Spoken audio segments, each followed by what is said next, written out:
and welcome to the iPhone Life podcast. I'm Donna Cleveland, editor-in-chief at iPhone Life. And I'm David Averbach, CEO and publisher. Today we have a fun episode for you. We're going to have our resident iPhone photography expert, Rheanne Taylor, join us in just a little bit. And we also have some updates on Apple rumors from last episode because Apple did not end up having a March 23rd event. And so we're going to talk about that as well. So we have that coming up. And first, David's going to share a message from our sponsor. Yeah, so today's sponsor is Jamf, Jamf. And Jamf is a really excellent software for managing Apple products on an enterprise level or education level. And so if you are a company, either a small or large company that is giving your employees iPhones, there's a lot of extra things that you need to do. You need to make sure that you're installing the proper security measures. You need to make sure that you can remotely reset passwords or wipe the device if need to. And so what Jamf does is it allows you to manage that really easily. It's used by a ton of Fortune 500 companies, but also it's available for small companies as well as education companies, or, educators is the word I believe I'm looking for. So make sure you check it out. It's you can go to Jamf's website. We'll put a link in the show notes. And they have up to 3 devices managed for free. So you can try it yourself and see if it works for you and your company. I also wanted to take a minute to tell you about our free Tip of the Day newsletter. If you go to iPhonelife.com/dailytips, you can get a 1-minute video tip. Sorry, not a video tip, a 1-minute regular written tip sent to your inbox every day that teaches you something cool you can do with your iPhone in just less than a minute. So it's a pretty amazing, low commitment way to increase your knowledge of Apple devices.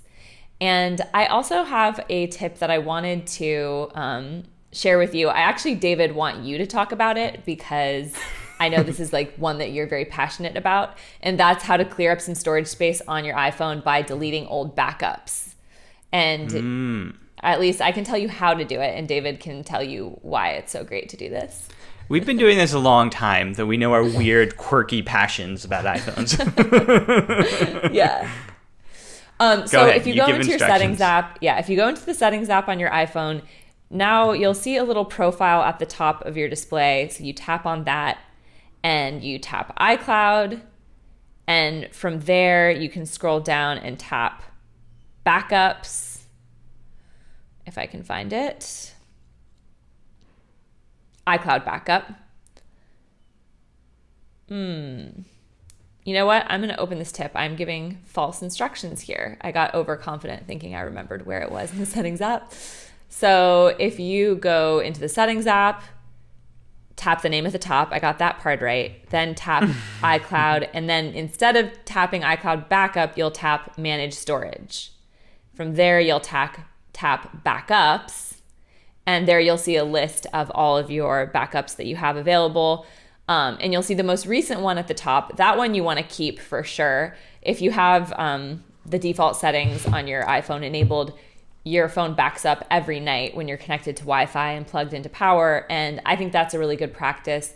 That means if anything were to ever happen to your iPhone, if you lose it, if it's stolen, then when you get a new device, you can just basically set it up and have everything be the same way that it was before. All of your data is intact, all of your personal information and photos and everything like that. So you want to have a backup for sure. But if you see more than one showing up there, which oftentimes if you've been using iPhones for many years, you will have older ones showing up.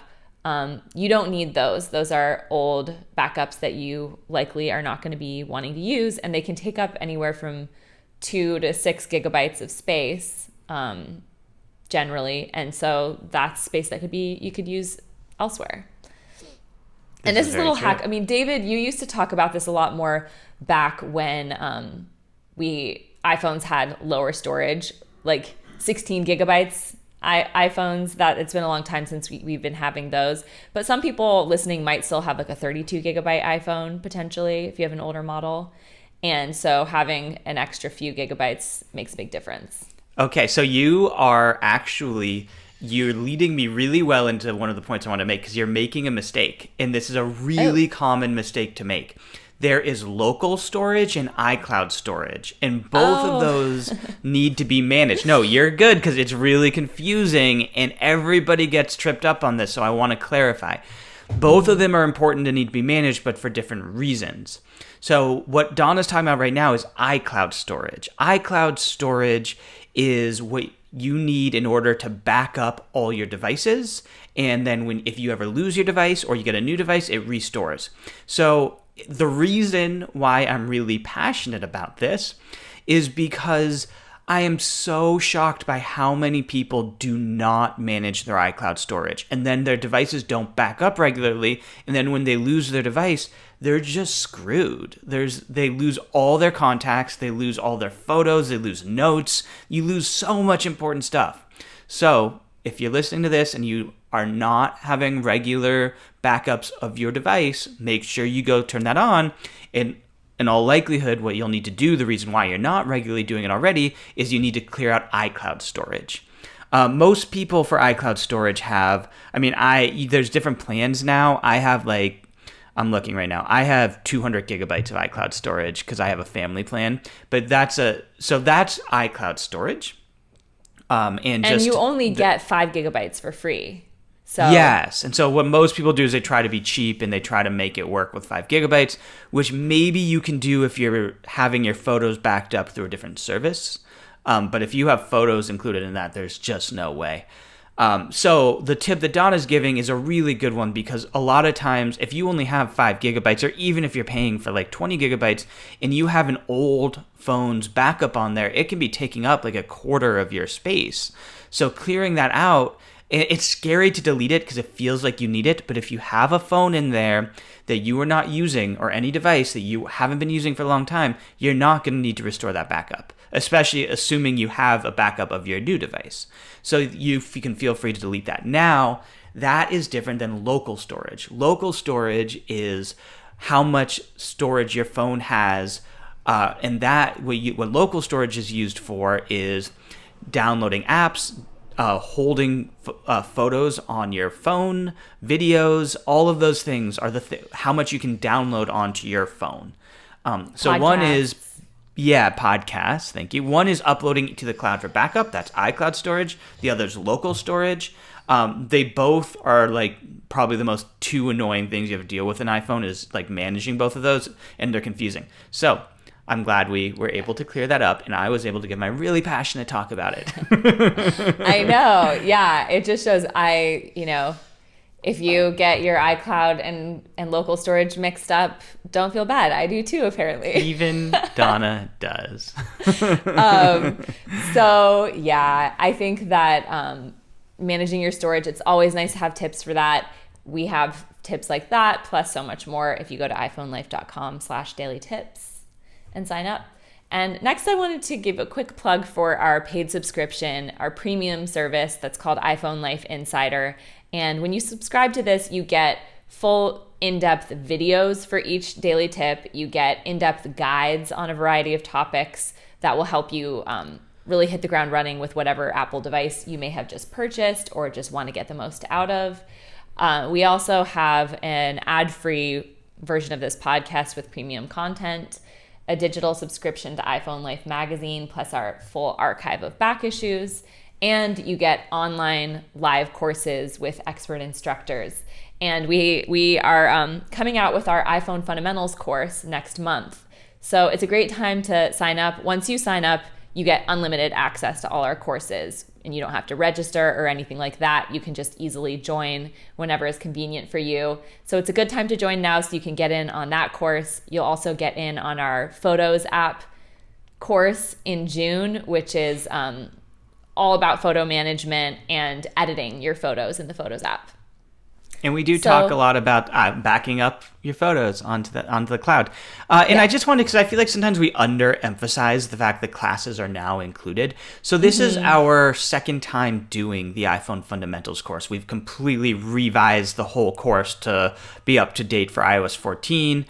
The first time we did it, we charged, I think it was $350. and it was not included in Insider. Even insiders had to pay an extra $350. So the fact that you get 4 courses a year for free is thousands of dollars of value, and it's worth that amount. It's really, really valuable content. You get live question and answer time with your instructors, who are going to be Donna, myself, Colin. So it's really awesome, and we're now giving it as part of Insider, and we don't hype it very much, so I want to hype it.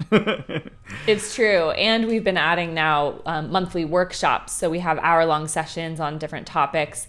We actually just had one on photography with Rheanne, which we're going to have her joining us shortly to share some of what she taught in that workshop, including talking about ProRAW, which is a latest feature that Apple came out with for the latest phones. So you get to learn, like, what is the deal with all these new features? Should I use it? Is it worth upgrading my phone to have those things?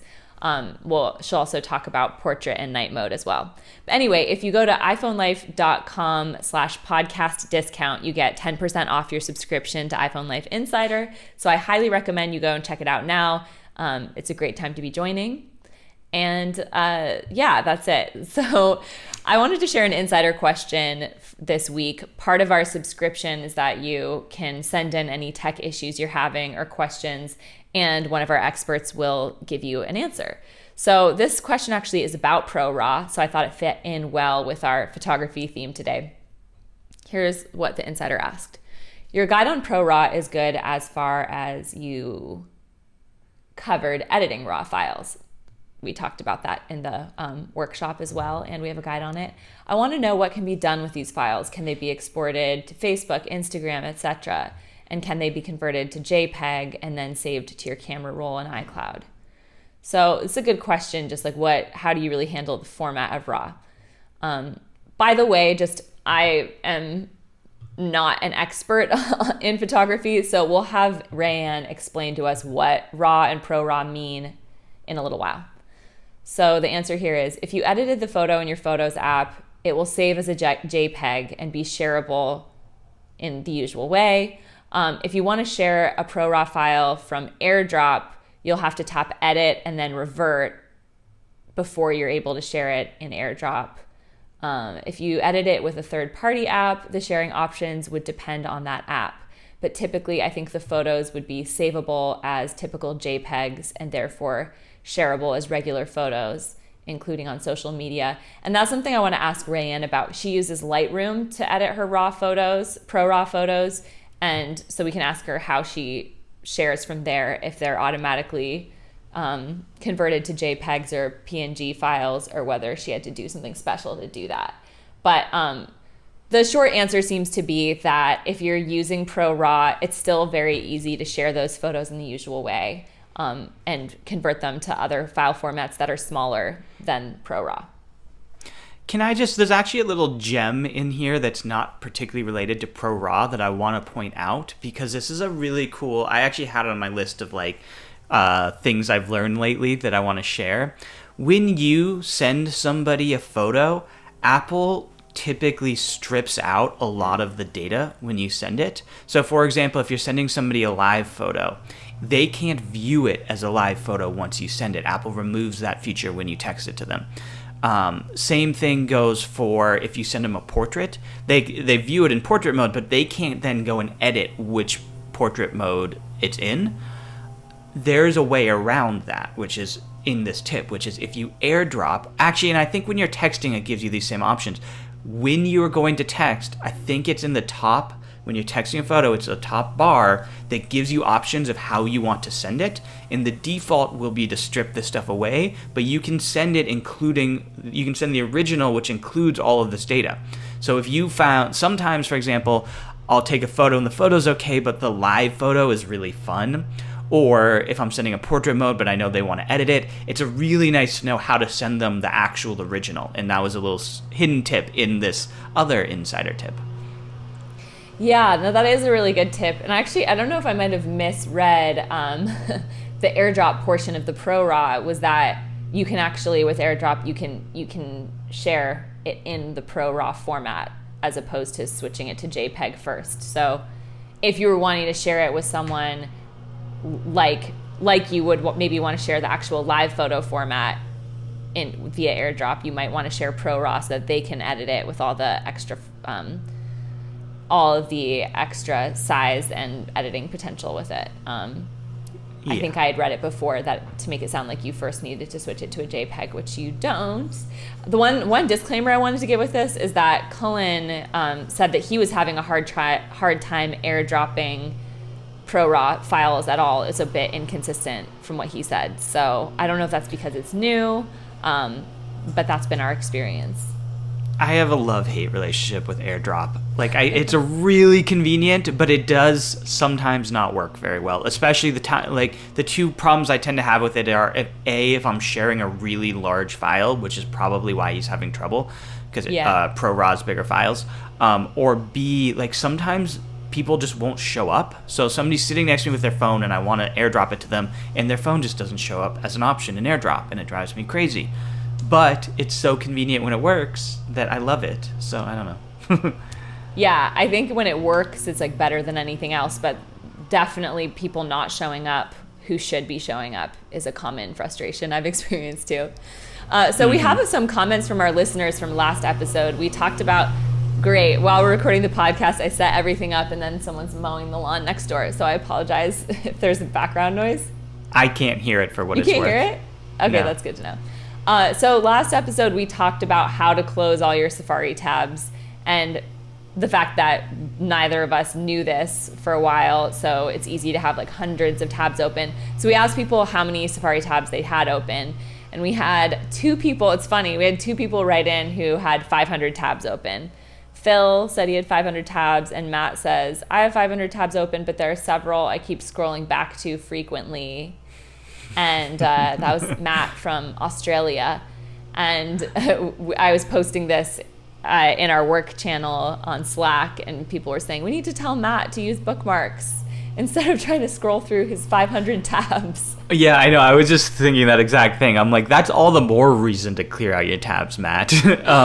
I wonder, actually, and I don't know the answer to this, but I wonder if 500 is the max, and that's why we had two people who had 500. I wonder too. I wouldn't be surprised, or maybe they were just rounding it to the nearest 100. But yeah, it's a good question.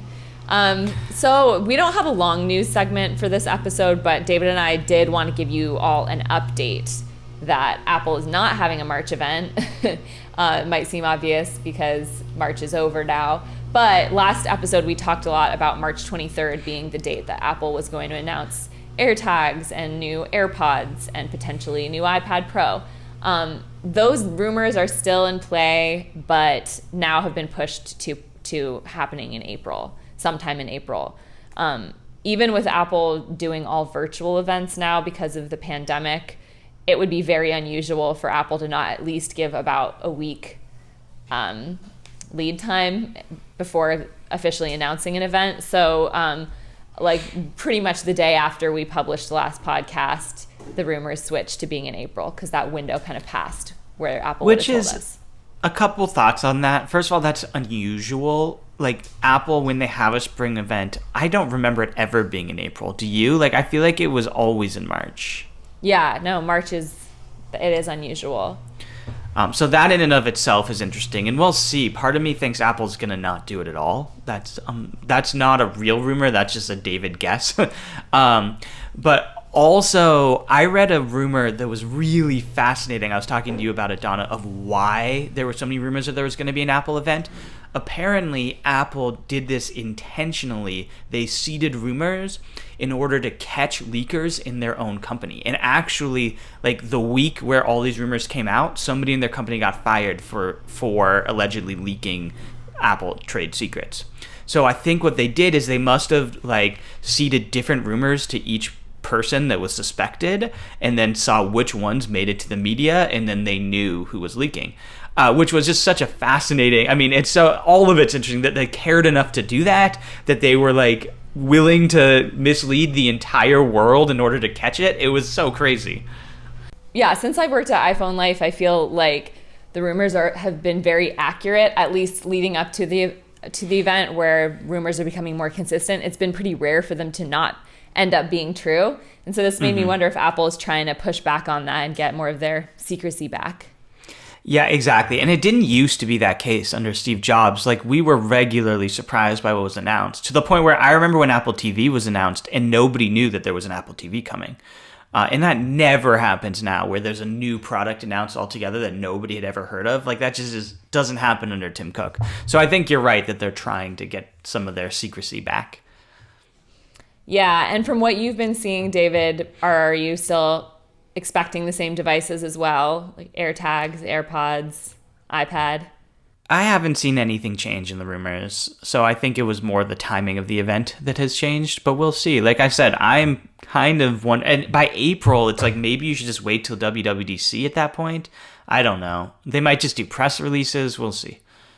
All right, so we've reached the main theme of the podcast where we'll be talking about the latest photography tools. So these are features that show up on later model iPhones, including ProRAW, which is just on the 12 Pro and 12 Pro Max. So we'll talk about what ProRAW is and how to use it on your device. And we'll talk about portrait mode and night mode, which we'll get into what devices those work on.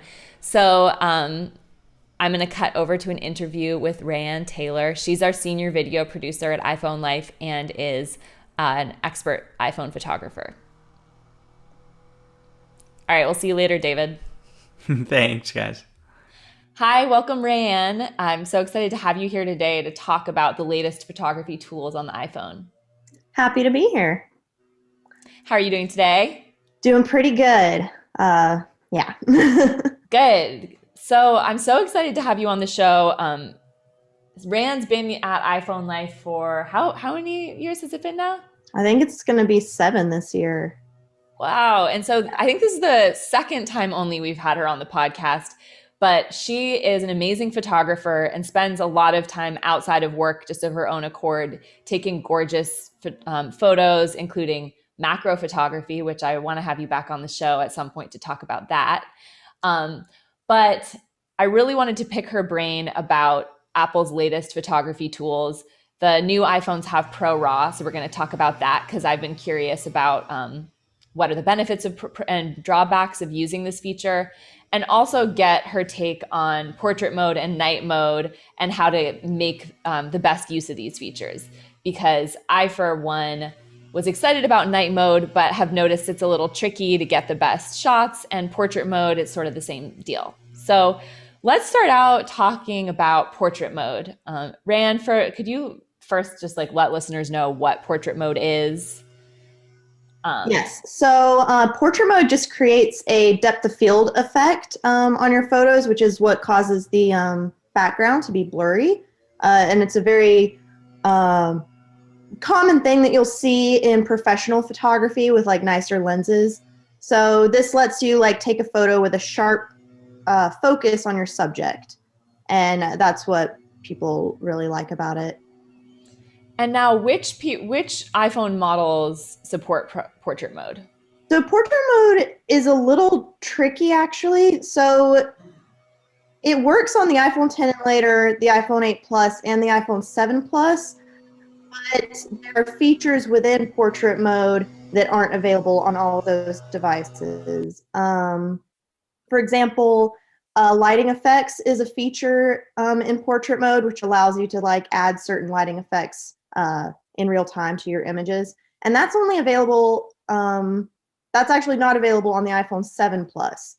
And there's also an ability to adjust the depth of field, and those lighting effects in real time, adjust the intensity of them, I guess I'm trying to say.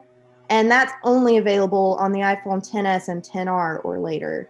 So even though portrait mode is available on a variety of devices, the full range of features is not.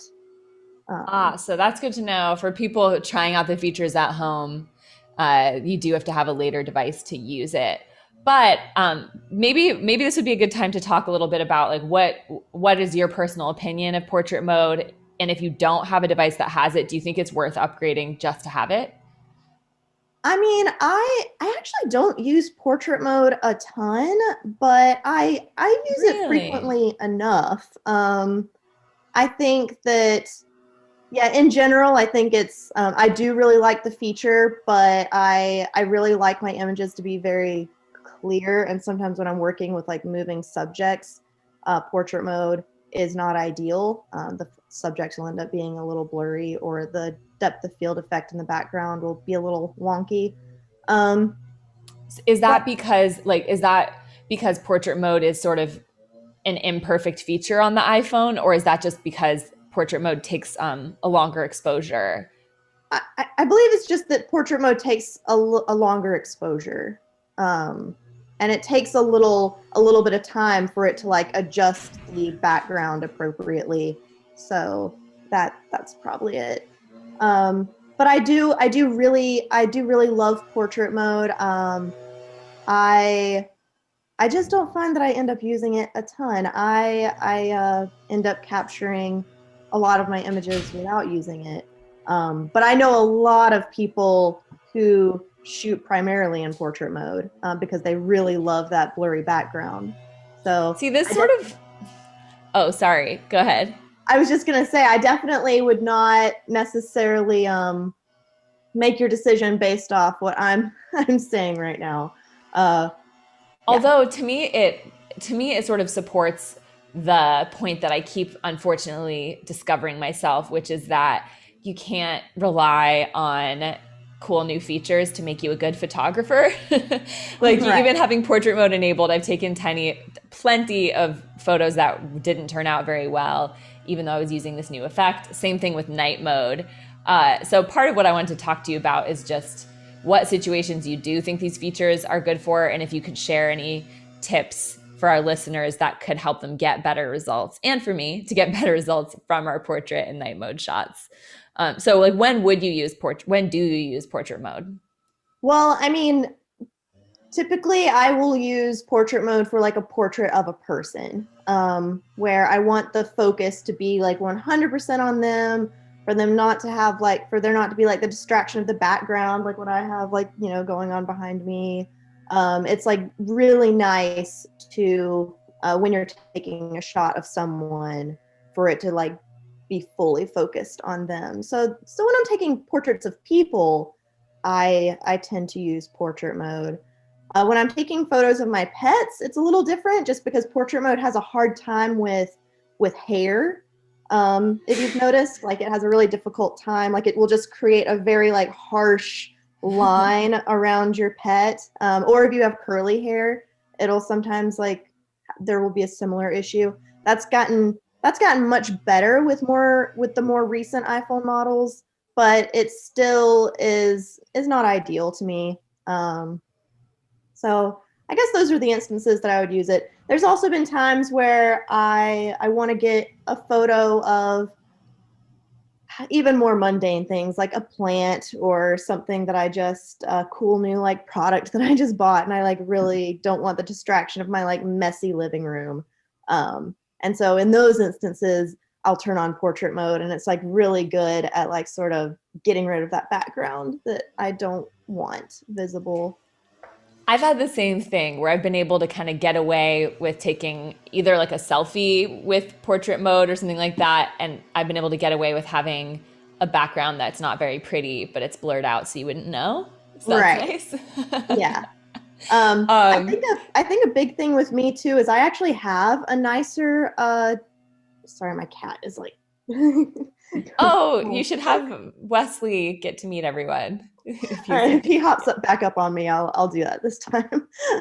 But yeah, I actually have like a nicer camera, so for me it's sometimes a little more like obvious, like the differences, like sort of that like fake blurry background effect versus like what you get from a nicer lens. So Mm. that might also be part of the reason why I don't use it as much. I'm like, oh, I kind of see the difference, and but I do use it, and I think considering that we're taking these photos with our phones, portrait mode is remarkable. I love it, and it has turned otherwise like kind of mediocre shots into like beautiful shots many times. So I guess And as do I'm you, talking, I would say that I recommend phones with it.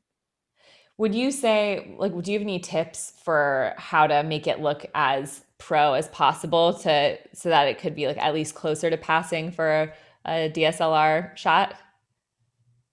I I think that when the subject is more removed from like the stuff that you want to be blurry in the background, that helps. Like when it's too close behind them, then I think the camera has a hard time figuring out like, oh, what do you want blurry? What do you want in Mm. focus? So maybe that's a way to sort of improve shots. Also, just not trying to use portrait mode on like with a subject that's like moving too much. I think those shots end up not turning out super great. What about the if you do have an iPhone, I think it was 10s or later or whatever it was, what about being adjusting the depth of field effect? Does Oh that yes. help? What Oh would yeah. you recommend doing with that? Yeah, I think that actually that's a very good point. That's something I sort of forgot to bring up, but I think the ability to adjust the intensity of the depth of field um, makes the feature so much more useful because previously, like when I first started using portrait mode on the older iPhone models, where you can't really adjust it, a lot of times the black background would just be too blurry, like so blurry that it wouldn't look natural, and so I think the ability to adjust that has helped me a lot because a lot of times I don't want a super blurry background. I just want like, something a little subtle. Um, so So you'd uh, recommend usually like toning it down a bit as opposed yeah, to upping the yes, blur? yeah, Cool. definitely. That makes sense. All right, so that's really helpful for portrait mode. I think we should move on to night mode next. We'll talk about ProRAW before we let Rheanne go for the show. But was there anything else you wanted to add about portrait mode before we talk about night mode? Nope, that's it. I think we covered it. Okay, awesome. I'm going to try out portrait mode with what you said, like having the background be further away, because that's something I don't think about that much. But so for night mode, I was just going to try to define it, but I'll let you because you'll do a better job. So do you want to tell us about night mode? Well, night mode is just used to capture photos when the camera detects a low light environment. Previously, like whenever you were trying to capture photos with minimal lighting, the quality of those photos was not the best. And night mode is sort of a way to improve those shots. And night mode is available on the iPhone 11 and later. Okay, that's easier to keep track of than all the different Yeah. portrait mode caveats. So, one thing I've noticed with night mode is that, like, I guess I was going to say I don't really know how to control the results of it, and so maybe could you talk a little bit about first of all how does it work and how you can like manually adjust it? Yeah, so night mode can be a little tricky just because it's a feature that uh, comes on automatically when your iPhone detects that there's not enough lighting available. And the amount of time that your iPhone decides to expose is also going to vary depending on the environment. Um, there are like ways to adjust the amount of exposure time, but even then your options are going to vary. But the way that you do that is you'll have like the little night mode icon that is yellow and it appears at the top left of your camera app when that's open, and you'll just like tap that and then there will be a little slider above your shutter button where you can like scroll to adjust the exposure time. Um, but if your iPhone detects that there's like there's less light than is ideal, but there's still like enough light where it can get a good image, then a lot of times you'll be limited to like being able to expose the image for like 3 seconds. But when in an instance where the room is like really dark, I've taken photos with all the lights off in my house, for example, and only like the light of my stove being on, and that's like the only light in the room. And in instances like that, there's been the option to expose the photo for like up to 8 seconds. So you can't quite control like if there's enough light in the room, I can't tell my phone like, oh well, I want to expose it for 8 seconds. That option isn't going to be there. Um, but yeah, you can adjust it, give or take a few seconds. Could you talk about like what are some situations you've been in where you did want, like when would you want the exposure time to be longer and when would you want it to be shorter depending on the type of effect you're going for? Yeah, so I mean, just like the example that I was talking about where all the lights were off in my house and I only had like the little light that was coming from my stove and it was this blue light and I wanted the the blue light to sort of like turn me blue like it was a self-portrait and I knew that that was going to take uh this wasn't something that was going to be accomplished in a couple of seconds. I needed my phone to expose for a while in order to create that effect, which is why I turned all the lights off in my house because that's the only way that my iPhone was going to allow me to expose that long. Um, but in that instance, everything else, around me turned. It was like dark, and it was just me lit by the blue light of my clock.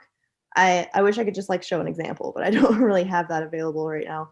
Um, but in an instance like that, that's where like exposing it for a long time comes in handy. In the show notes of this episode, I'll post a few examples from the workshop, including your self portrait. You also shared, I remember there was a nighttime fire photo that was really cool. And I'm wondering, do you remember, like, did the iPhone automatically choose an exposure you wanted for that? Or did you, like, sometimes you want a photo to be dark, for Yeah, instance, and night mode might make it too bright. Like, would that be right. an example where it would be like that? Well, yeah, and in general, I actually think the iPhone does a phenomenal job of exposing the photo the right amount of time. Like very rarely do I have to adjust that myself. It has a pretty good, like the smarts there are really useful. And that fire shot is a good example. It knew the exact amount of time to really like capture all the details that I wanted captured in that shot. But there was also the effect of like, since it took 3 seconds to expose, the nice little uh the fire was very oh what is the word? Uh it just Flames? like created a Embers? lot of like lines up in the air. I don't know like what the words I'm looking for right now, but it was very pretty. And that required very like no work on my part. I just like set the phone down. I had to make sure it was still, of course, because that is a con of using night mode is you're way more likely to get blurry shots. So you need to be prepared in that way, having your phone resting on something. But that was really the only work that was required of me was just like keeping the phone still so that it could capture that shot, and it turned out beautifully. I actually think night mode on the newer iPhones, that in and of itself is worth getting one of the newer iPhones. I think I would rave about night mode even more than portrait mode. I'm very impressed Ah. with night mode. That's so good to know. Yeah, I wanted to ask you too, like, do you recommend getting a tripod? Or, I mean, to someone who's just a casual photographer, getting a tripod feels like more than I want to deal with. But do you think it's worth it to do that? Or can you find other workarounds to keep your phone still? Well, I I I love my little tripod. I have a very tiny one. I think when people think tripods, they often think big, bulky equipment that they have to Yeah. carry around with them everywhere. But I have like a little tripod that sort of like can fold up and fit in my bag or whatever. It's by Joby. It's called the Gorilla Pod. And there's lots of other little tripods like that. If you're super into like creative photography, then I definitely recommend a tripod because there's been instances where when I want to do a self portrait, I can't be holding the phone. I need to be having it set up in some way, and so that's where a tripod really comes in handy. But I think in general, if you're just wanting to find ways to capture a clean shot, of like something around you, then I would just recommend resting your hand or the phone on on a sturdy surface. That ends up, even though I have a tripod, that ends up being the thing I do more than anything else, just because I don't always have my tripod on me. And a lot of times when I have a scene that I want to capture, that's my only option, and it works just fine for me. Definitely, like, there's way more opportunities with ways to capture photos if you have a tripod, but just resting your hand or the phone on a sturdy surface works just fine. Okay, cool. And I'll, again, in the show notes too, I'll post a link to the Gorilla Pod by Joby too, for anyone listening who wants to give a tripod a try. Tripod a try. That's Oh, but one thing to note, there may be instances, like I mentioned, how night mode just comes on automatically. There may be situations where you don't want night mode to be on, and that's where you would tap the little icon and then just turn it off.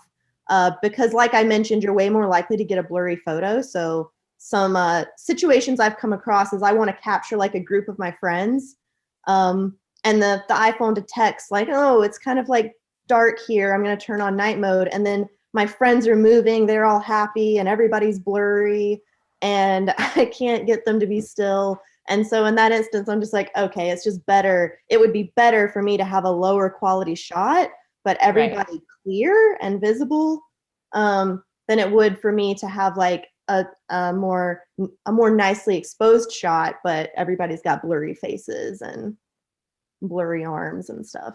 So yeah, just cool. felt like That that was makes sense. a note to add. Yeah, I'm glad to know about that because I think that's some of the problems I've had with night mode, which have made me less of a fan of the feature. But now with these tips, that's really helpful. So moving on to ProRAW. ProRAW, as I mentioned earlier, is only available on the 12 Pro and Pro Max. So I wanted to leave that for last because it'll probably apply to less listeners. But I still think it's great for everyone to know what it is and also be able to decide whether that's something they might want to upgrade phones to get. So what is ProRAW? So I'm going to try and simplify this because ProRAW can be a little complicated to explain. But the biggest benefit of ProRAW is that you're shooting an uncompressed image, and that means you're getting as much information from the sensor, like your camera sensor, to the saved photo as possible. And that just means that you have a lot more flexibility when it comes to editing, exposure, color, and white balance in a photo. You know how sometimes when you edit a photo too much and you notice that the quality of your photo starts to decrease. I've noticed that happens with me a little bit. Like the more that I edit a photo, the more I'm noticing its quality start to kind of like go downhill. And that's just because I don't have a lot of information like photo data to work with. And so that's way less likely to happen with ProRAW just because there's a lot of information for me to be working with. And what would you say are the pros and cons of enabling this feature, even if you do have a phone that supports it? So the pros are just you have way more flexibility when editing without affecting the overall quality of your image. And if you're super into creative photography, then you want to edit your photo. You want to do like creative things to improve the shot. And so that's where taking a ProRAW image would be better. But yeah, that's the main pro there is just that you have way more flexibility when you're editing the photo later. What about cons? Yeah, so the cons, there are actually quite a few of those.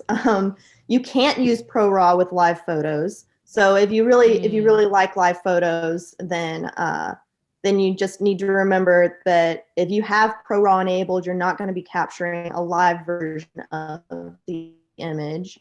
You can't use ProRAW in portrait mode. So if you like portrait mode, that's a no. And you can't use it with shooting video.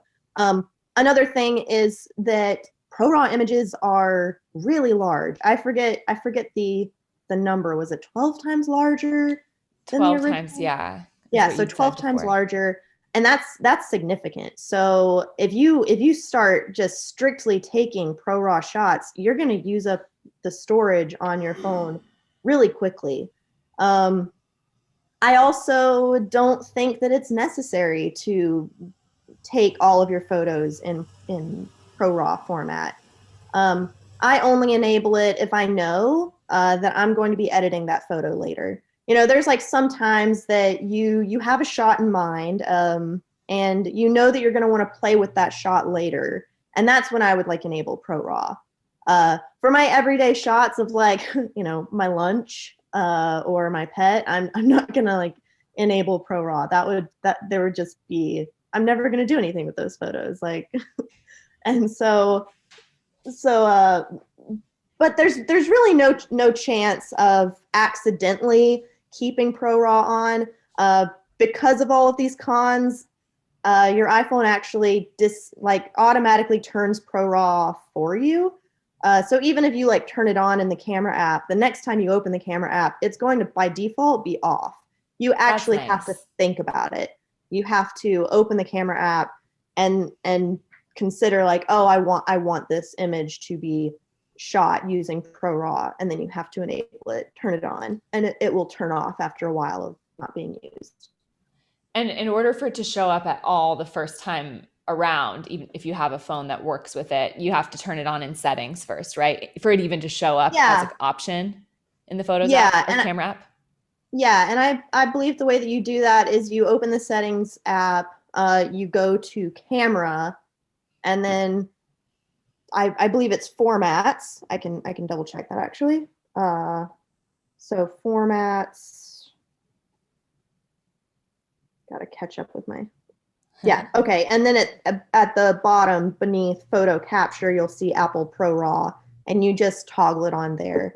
And once that's toggled on, you will always have the option to enable or disable ProRAW at the top right. It'll just be like a RAW with a little circle around it and a slash through it. And to turn it on, you just tap it and the slash will go away. So it's pretty simple. Yeah, you're probably wondering, like, with all of those cons, like, why you would use ProRAW. But if you love editing your photos and you really want to maintain the quality of that shot, then absolutely, like, ProRAW is the way to go. So. Okay, last question is what third-party app do you use to edit your ProRAW shots?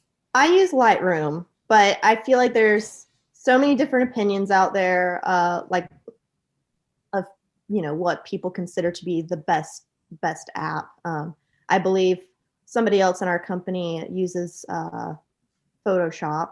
But yeah, I like Lightroom. It's pretty easy to use, and it gets done what I needed. So I'm happy with that one. Awesome. Thank you so much, Rheanne, for joining the show today. It was so fun to get your input on all these features, and I know that our listeners probably got a lot out of it too. Yeah, it was really great to be here and getting to talk about this stuff. It's been a while. Thanks, Rheanne. Right. Bye. Bye.